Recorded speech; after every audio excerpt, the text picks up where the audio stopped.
When I got to South Korea, I was so confused that people are so nice. Really? Yeah, so nice. And so, I mean, it was kind of one of culture shock that I had. These days, Sung-Ju Lee enjoys a freedom he never knew existed in his former life in North Korea. Since he fled the country in 2002, he's worked tirelessly to expose the hypocrisy of the regime.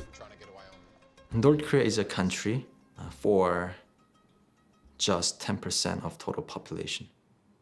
I can say 90% are slaves. North Korea is a country, but I can say North Korea is prison.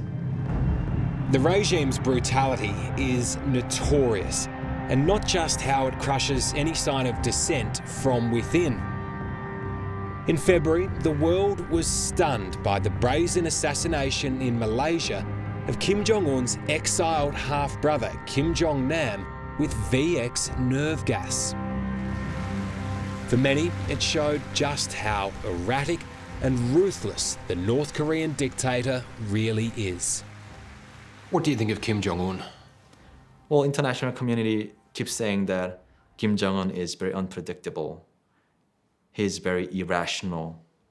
But my perspective, Kim Jong-un is very predictable. He's very rational. Is he smart? Yes, in terms of protecting its own regime. That's why he's developing nuclear weapon. Do you think he wants war?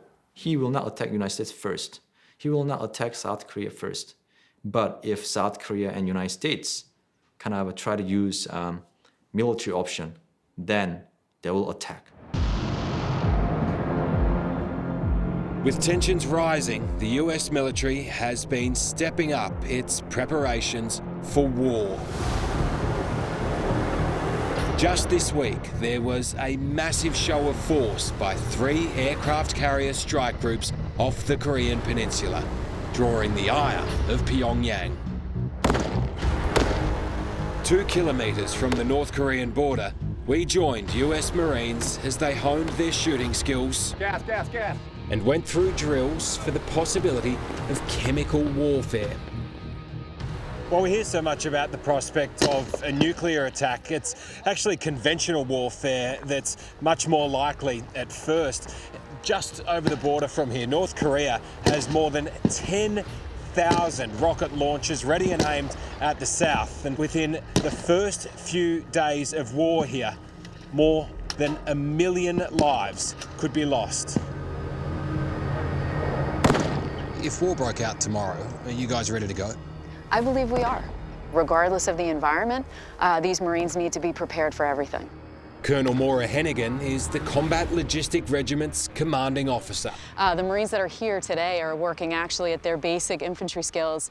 Every Marine is a rifleman, so they have the opportunity to come out and they shoot in multiple environments. There's a certain irony to this because they'd hear these gunshots in North Korea. Yep, they sure would. And we actually get to listen every night to whether it's the radios that are going off or just everything that's happening right across the line. So yeah, it's not lost on anyone.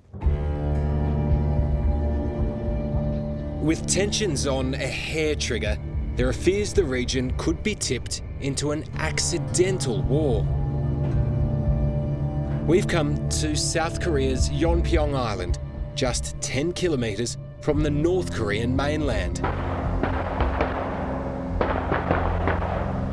2,000 people call it home, with 2,000 Marines stationed here to protect them. 7 years ago, the island came under a hail of fire from North Korean artillery, killing 4 people and injuring 20. It followed a military exercise in the south that Pyongyang viewed as aggression. So how long have you been living on the island here for? Or about 30 years.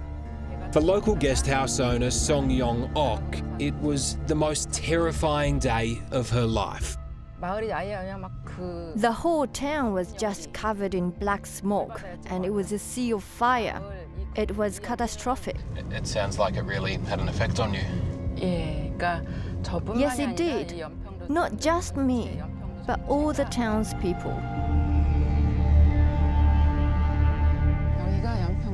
South Korea has nearly 20,000 bomb shelters dotted across the country. It's like a seriously heavy door. It's not until you head inside that you appreciate how frightening it would be to have to use one. Oh wow, it's huge. This shelter is equipped to hold 530 villagers, a quarter of the island's population, for 3 days. It's sealed against conventional, chemical and biological attack. We are as well prepared as we can be because we have gone through this before. You must dread the day that you might have to actually put one of these on. I hope that never happens.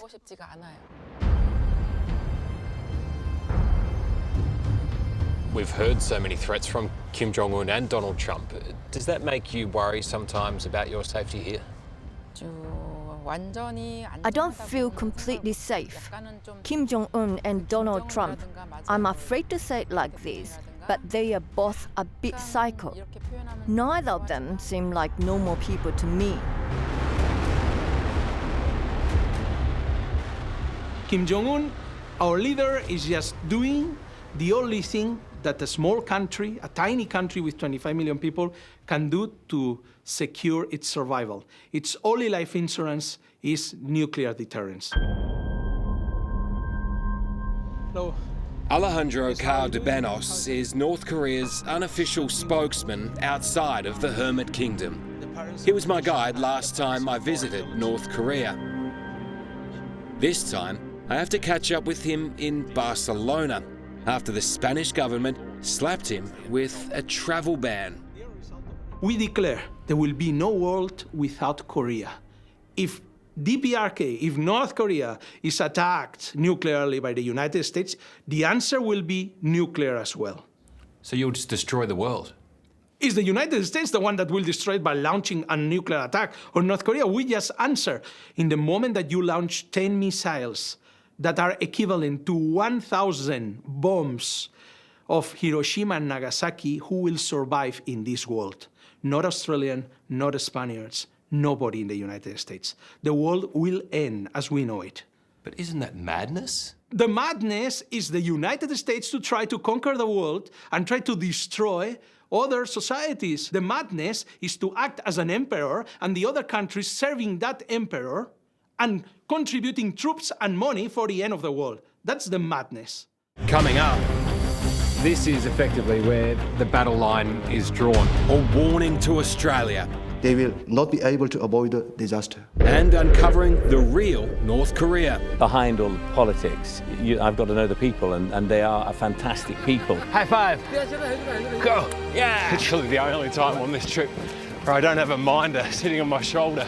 Yeah, I wish it would calm down, and it's bloody frightening.